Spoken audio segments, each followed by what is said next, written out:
Hey, what's up, my friend? Michael Anthony, author, speaker, coach, and advocate for adult survivors of childhood trauma. Today I'm going to talk to you about depression. Depression is something that impacts, to be honest with you, I think everyone. I don't know anyone who hasn't had a bout of depression, especially not within the context of the last 16, 18 months. And for me, depression is unfortunately one of those all too familiar friends. And I remember being 7 years old the first time I really understood depression, which I think is incredibly young to have this kind of understanding, but also coming from the scope of trauma, I think a lot of children have that same experience and understanding. I remember one time I go to the therapist office. I had a therapist at 7 years old because I had a lot of really traumatic things happen. You guys know my past. And if you don't, go listen to episode 1. And what happened in that therapy that day is that I was asked, like, am I sad? Am I unhappy? Do I ever feel like it's cloudy when it's bright outside? And I was like, yeah, of course. Isn't my thought was also, isn't that how all people feel? Isn't this normal? I mean, I go home to violence. I go home to, no electricity, no running water. Isn't it normal that people are going to be depressed? And fast forward pretty much the next 20 years of my life, and one day it kind of hit me. I was like, oh, shit. I'm pretty sure I've been depressed since I was like 7 years old. And you see, at that point in time, I was in this weird place in my life because I was transitioning into trying to become the person that I am today. And while I'm still not there entirely, I'm still always doing the work. I was in this place where I was getting serious about therapy and coaching and mentorship and reading the books and doing all the work. And yet I still felt this overwhelming sense of dread, of sadness, of not wanting to get myself out of bed in the morning. And I recognized like these moments in time where I would be in bed 9, 10, 11 o'clock in the morning. I'd be high all day. I'd just play video games. I'd watch TV. I wouldn't really be a productive human being. And of course, within that scope, I found myself overweight, smoking 2 packs a day, drinking myself to sleep, the whole nine. And when I was 27, and I'm in this moment of like trying to go through this journey and getting serious about it, I decided to go back to therapy. And it was the first time that I'd been in therapy in a couple of years, and the first time that I'd said, I'm going to take therapy seriously this time. It was really the first time I ever put real effort to it. And I'd started doing yoga, and I was going to the gym, and I was trying to eat better and do the things to take care of myself because I was trying to find a solution for why every single day I hated my life. And I think about being 25 years old and the night on my 25th birthday, putting a gun in my mouth and like looking at that and being like, why would I do that? And it was because I seriously was just done. I was tired of the feelings. I was tired of the sadness. I was tired of the pain. I was tired of the not showing up for myself every day. I was tired of everything that I was. And I think, unfortunately, that's the truth for so many people. And so I found myself sitting and having a conversation with this therapist. And we had a conversation, and he says, I think you're battling and you're dealing with depression. And I go, yeah, I'm pretty sure that's probably exactly what it is. So how do we fix this? What do we do about it? And he said, well, you take these prescriptions and then come in here and, that's what we'll do. And so I go to the doctor. He can't recommend it. He's a therapist, not a doctor. He can't prescribe it. He says, well, go to your doctor and talk about options. So I go to the doctor, talk about my options. And the doctor's like, take this and this. I'm like, wait, you want me to take 2 prescription drugs? Now, one of the things that you have to understand about my past also is I watched prescription drugs tear my family apart. I mean, when you talk about the prescription drug epidemic in America, I am like, my family comes from that. I watched it destroy my mother. I watched it destroy my grandmother. I saw it destroy my neighborhood and my community. I'm not a proponent for prescription drugs. And so at 27, like trying to like understand that, it was this really difficult thing to process because I could see the validity in attempting to take these prescriptions, right? They're support. They can be a beautiful support mechanism for people who need them. And then I put myself in this position of asking myself, okay, if I don't take the medicine, how do I fix what's going on? How do I solve this problem? And at that time, at 27 years old, I did not take it. I did not take the drugs. I got the prescription. I went to the pharmacy and they filled it, and I never came and got it for two reasons. One, I was honestly terrified. I was petrified of the idea that I would have to take prescription drugs because I just saw how addictive they were. I saw how they took from people. And then the other side of it, I just felt like inherently something in me said, if you are willing to keep going, somehow you'll work this out. If you're willing to keep doing the things that you're doing, somehow you'll find a way to have better days. And I wasn't looking for this like solution that was magically going to change my life in that moment. I was just thinking about just keep going forward. So fast forward a few more years, I'm 30 years old, I'm living in Portland, and yet again, I'm faced with just crippling anxiety, like unbelievable, 5 panic attacks a day, can't think straight, CBD's not working, all the healthy food's not working, meditation's not working, none of it's working. And so I go to the doctor again and I say, I have crippling anxiety. I can't, I literally could not function. My brain was so out of whack. And they were like, okay, here's these 2 prescriptions, one for depression, one for anxiety.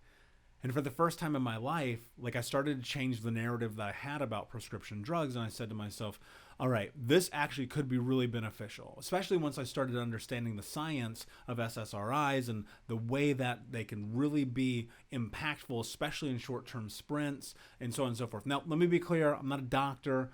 I've only ever done my own research. I'm not suggesting anything. I'm not even going to tell you what the prescriptions were. So keep that in mind. I'm not going to give you any advice on whether or not you should take prescription drugs because I don't know your life. So I found myself taking these prescriptions. And the doctor said, hey, it's going to take some time. You're going to have to take these for a month, 2 months before you really start to notice a difference. And I was at this point where I didn't know what else to do. So I said, okay, I'm going to take these for a month or 2 because I don't really know what else to do, and we'll see what happens. And slowly I started taking them. And then I started feeling worse, actually.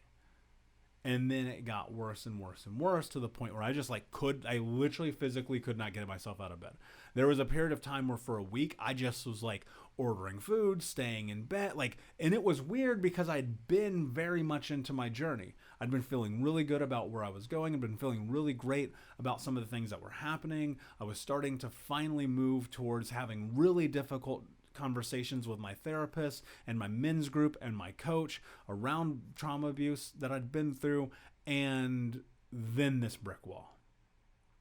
And so luckily it was at a period of time where I had not been so deeply into them that it was going to be dangerous to just pull myself off. And so I broke it down. I said, all right, you're going to do like half a pill every other day for 2 weeks and you're going to be done with this. And so that was my game plan. I actually started feeling better really fast too, like super fast.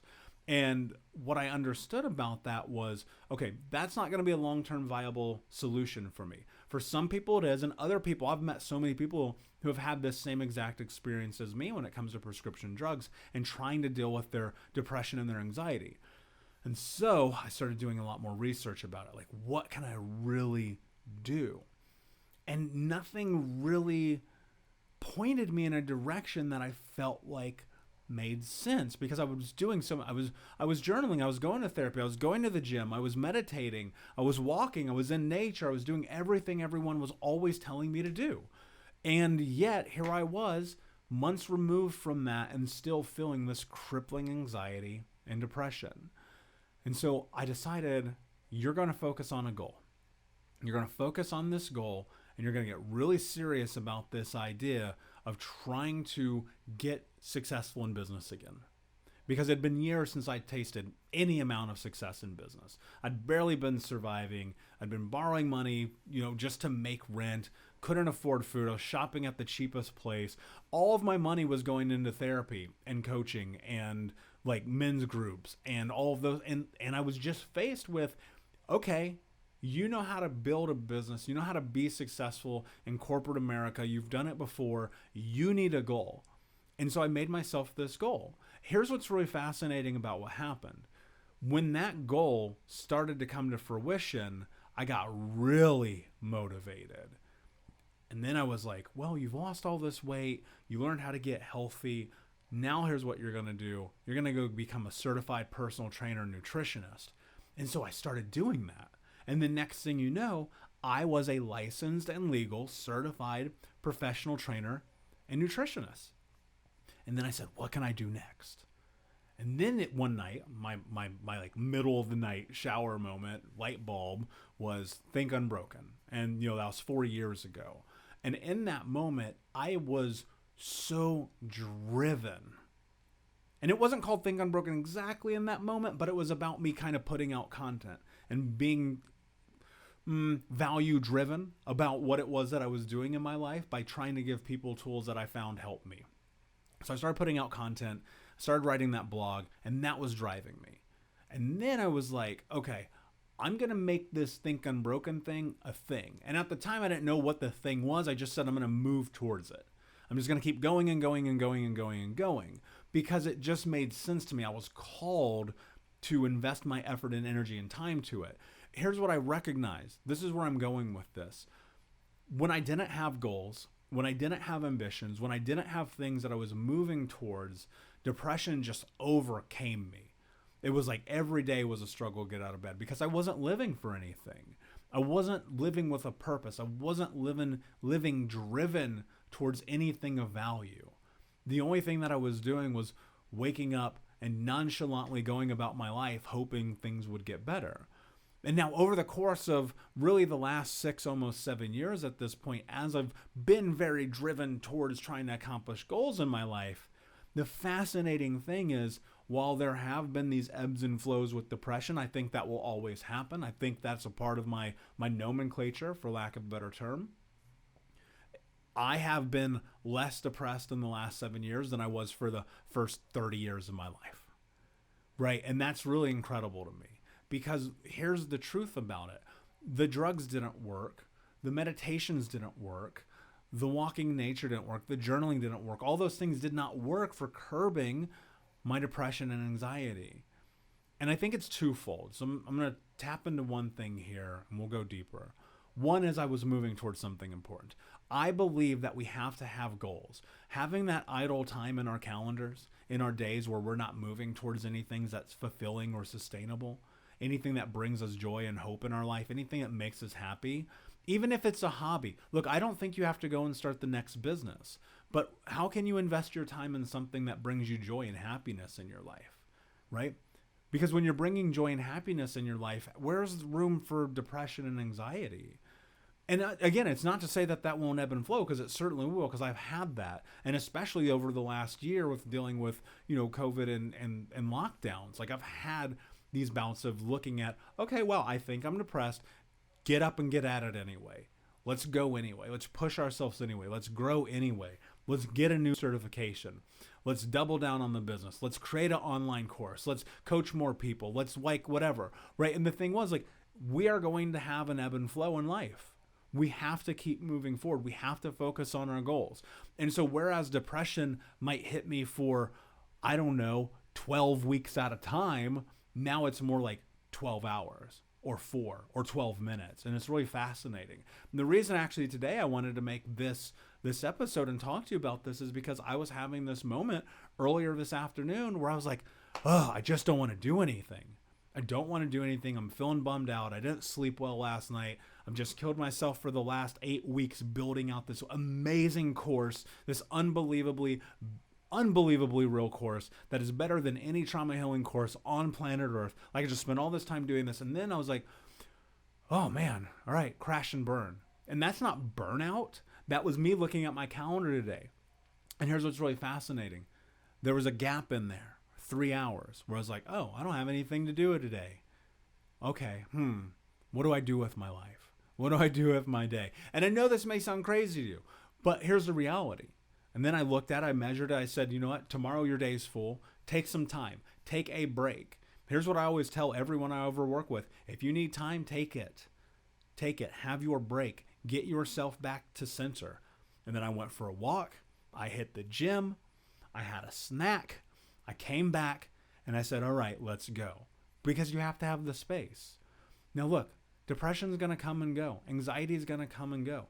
And for me today, like, anxiety is such a different experience because I've learned so many of the modalities that help cope with it, right? Breathing, especially. Like, the breathing modalities associated with dealing with anxiety, meditation, especially, like, those have become daily habits and tools of my life. There's not a day that goes by that I don't meditate and I don't do a breathing exercise because I have to have those things in order to be successful. So now, what does this mean for you? Like, how do you move through depression and anxiety? I think it's twofold. One, you really have to understand what is happening in your life. Like, are you actually in this place where you're depressed? Because it's not, look, it is a chemical reaction. We understand the impacts of cortisol. We understand the way that the amygdala works and the sympathetic nervous system when we're in these places. We get that. We understand that. We can acknowledge it. The question, though, is really, are you doing life? Are you living life? Are you showing up? Are you trying the things? Are you moving forward? Or are you just laying in bed all day? And look, it's easy to lay in bed all day. I'm the first one. I did it for a decade. Hell, probably longer, to be honest with you. Every day. Video games, junk food, cigarettes, alcohol, staying in bed all day. Rinse and repeat over and over and over. I get it. So the question is, are you going to move through that anyway? Are you going to find a way? And it's going to take baby steps. It's going to be difficult, especially in the beginning. For me at the beginning, it was so hard just to go, just to move forward an inch because I was so intertwined with my own self, like self-loathing. I felt sorry for myself. I felt bad for myself. And it's not that there aren't these moments where I look at my life and go, man, that was really hard. It sucks that happened to you. But what are you going to do about it? I ask my clients this all the time. If you are in coaching with me, if you're in a small group coaching with me, I'm going to ask you a very difficult question. And that question is, what are you going to do about it? You're depressed? What are you going to do about it? You're anxious? What are you going to do about it? You're not showing up for yourself? What are you going to do about it? Because ultimately, look, your life is on the other side of the choices that we make. And of course, again, I know people are going to message me. They're going to email me. They're going to say whatever they want to say because they don't want to hear this part. And that's fine. It's okay. I respect your opinion. But the reality is that you are faced with making decisions because you can go to the doctor to get the meds. It may be what you need. You can go on the yoga retreat. You can eat the healthy food. You can take sugar out of your diet. You can sleep better. You can get off the phone at 8 o'clock. You can have the tea. You can build the parameters in your life. But will you? That's the thing about this life. Like, no one's going to make the choices for you. No one's going to create the change for you. And I can literally measure my anxiety and my depression to not living authentically, to not showing up, for not trying, for not living on my terms, for not going for it. I can measure that. I can literally look at the exact precise moments in time when my depression and anxiety was taking me over, and I can look at and measure the exact times in which I was the one in control of my life. Because it's moving forwards and towards life with intention that creates change. So please, I want to be very clear because I know people are going to message me not hearing this message. I'm not saying depression is not real. I've dealt with it. I'm not saying anxiety is not real. I've dealt with it. I'm not saying prescription drugs don't work because for many people they do. What I am saying is that you have to ask yourself the question, am I living life? Or am I letting these things in my way live life for me? My friend, thank you so much for hanging out with me. I appreciate you so much. Do me a favor, like, subscribe, comment, share, tell a friend. And until next time, my friend, be unbroken. I'll see ya.